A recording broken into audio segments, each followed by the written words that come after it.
নির্ধারিত সময়ের আগেই আসছে বর্ষা, কেরালে আগমন। বাংলায় ঠিক কবে জানালো আবহাওয়া দফতর। তীব্র গরম কাটিয়ে বর্ষা এখন দোরগোড়ায়। এরই মধ্যে ভারতের অন্যান্য রাজ্যের মতোই বঙ্গেও দেখা গেল বৃষ্টি। নির্ধারিত সময়ের আগেই আসছে বর্ষা, কিন্তু ঠিক কবে তা স্পষ্ট জানালো আবহাওয়া দফতর।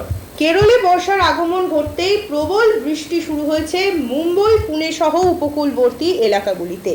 সোমবার সকাল থেকেই প্রবল বৃষ্টিতে বিপর্যস্ত মুম্বাইয়ের সাধারণ জনজীবন।